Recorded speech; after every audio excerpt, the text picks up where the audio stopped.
Assalamualaikum warahmatullahi wabarakatuh. Halo teman-teman semuanya, kembali lagi bersama saya Aden Muhammad Taufik. Saya mahasiswa Institut Pendidikan Indonesia Garut. Pada kesempatan kali ini, teman-teman, kita akan melanjutkan materi yang kemarin kita sudah bahas. Di antaranya yang kemarin yang kita bahas yaitu mengenai wujud hakikat pada manusia. Di mana wujud hakikat pada manusia ini yang kemarin kita telah bahas di antaranya yaitu kemampuan menyadari diri. Itu yang pertama, poin yang pernah. Ya, poin yang kedua yaitu kemampuan bereksistensi. Dan yang ketiga yaitu mengikuti kata hati.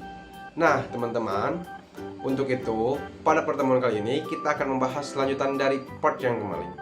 Oleh karena itu, selamat menyaksikan. Bye bye.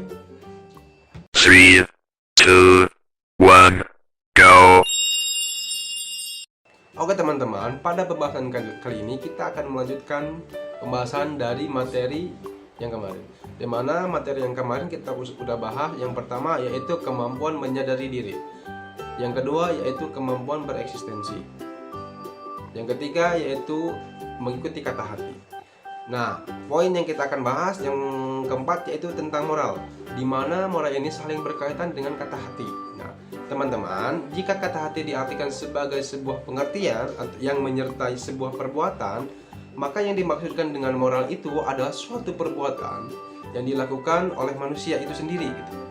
Maka, moral dan kata hati ini masih ada jarak gitu ya teman-teman antara keduanya. Nah, dapat diartikan gitu teman-teman. Orang yang mempunyai kata hati yang tajam gitu ya, mempunyai kata hati yang tajam, belum tentu si orang tersebut mempunyai moral yang baik. Akan tetapi teman-teman, untuk mengetahui seseorang tersebut mempunyai kata hati dan moral yang baik, pasti tentunya mempunyai aspek itu untuk mengetahui sebuah perbuatan yang dilakukan manusia tersebut. Maka dari itu teman-teman, dari penjelasan barusan yang saya sudah sampaikan, dapat disimpulkan bahwa moral yang disinkronkan dengan perbuatan itu dengan kata hati, maka itu dibilang moral yang baik. Kan tetapi sebaliknya teman-teman, jika perbuatan yang tidak disangkutkan dengan kata hati, maka itu perbuatan yang buruk. Nah teman-teman, selanjutnya poin yang kelima, kita akan membahas tentang tanggung jawab, di mana tanggung jawab ini dapat dikatakan sebuah perilaku yang sudah dilakukan sehingga akibatnya kita harus tanggung jawab. Nah, tanggung jawab ini teman-teman, sifat tanggung jawab ini teman-teman gitu ya, kesediaan untuk menanggung jawab atas sebuah perilaku ataupun yang sudah dilakukan sehingga akibat tersebut harus dipertanggungjawabkan. Nah, wujud pertanggungjawaban ini teman-teman bermacam-macam juga gitu ya. Ada juga bertanggung jawab atas dirinya sendiri gitu. Sehingga diri sendiri tersebut harus dituntut agar lebih baik. Maka itu dijadikan sebuah tanggung jawab untuk dirinya sendiri. Nah, selanjutnya teman-teman, tanggung jawab tersebut ada juga yang mencakupkan dengan dunia masyarakat, di mana yang dilakukan oleh seseorang gitu, jika dilakukan tersebut dapat mencamukan suatu masyarakat atau meresahkan masyarakat, maka perbuatan tersebut harus bertanggung jawab gitu atas ketidaknyamanan sebuah masyarakat tersebut yang diakibatkan terganggunya gitu. Misalnya rasa tanggung jawab kita terhadap lingkungan. Jika kita membuang sampah sembarangan gitu ya pada tempatnya, maka perbuatan tersebut harus bertanggungjawabkan, karena jika kalau misalkan tidak dipertanggungjawabkan dapat mencemari lingkungan di sekitar masyarakat tersebut. Nah itu teman-teman terkait pembahasan yang nomor kelima. Baik teman-teman, poin yang keenam kita akan membahas tentang rasa kebebasan. Di mana rasa kebebasan ini teman-teman kita akan merupakan sesuatu gitu ya yang tidak merasa kita terikat oleh sesuatu tersebut, tetapi sesuai dengan tuntutan kodrat manusia gitu teman-teman. Nah, perkataan tersebut teman-teman kita dapat artikan gitu bahwa perbuatan yang dilakukan sepanjang hayat gitu ya oleh manusia akan tetapi tidak bertentangan dengan kodrat manusia, maka itu dilakukan boleh-boleh saja. Akan tetapi sebaliknya gitu teman-teman, jika misalkan rasa perbuatan tersebut dilakukan yang bertentangan dengan kodrat manusia, maka teman-teman hal tersebut tidak boleh dilakukan. Nah, untuk selanjutnya teman-teman, pada pembahasan poin yang ketujuh terkait kewajiban dan hak, di mana kewajiban ini merupakan sesuatu yang harus dilakukan oleh seseorang.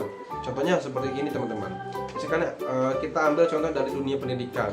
Seorang siswa, kewajiban siswa tersebut yaitu melakukan tugasnya untuk bersekolah. Nah, dan haknya tersebut, si siswa tersebut di dalam sebuah lingkungan yang ada di sekolah tersebut, maka hak si siswa tersebut itu mendapatkan ilmu yang diberikan oleh gurunya. Nah, jikalau misalkan kewajiban dan hak tersebut bertentangan antara hak dan kewajiban, maka hal tersebut harus bisa membedakan antara kewajiban dan hak. Baik teman-teman, selanjutnya kita akan membahas poin yang ke-8. Di mana dalam membahas poin yang ke-8 ini yaitu kemampuan menghayati kebahagiaan. Jadi kebahagiaan itu merupakan sesuatu ataupun yang diintegrasikan dari segenap kesenangan, kegembiraan, kepuasan dan sebagainya teman-teman, yang melibatkan gitu teman-teman antara proses pengalaman-pengalaman yang dialami oleh diri kita ataupun diri kalian masing-masing, baik itu dalam mengalami proses pengalaman pahit, manis, penderitaan yang buruk. Maka teman-teman, dari proses tersebut ya teman-teman, proses kemauan tersebut dapat membuatkan suatu bentuk itu hasil dari pengalaman tersebut untuk menghayati hidup itu ya, yang disebut dengan kebahagiaan.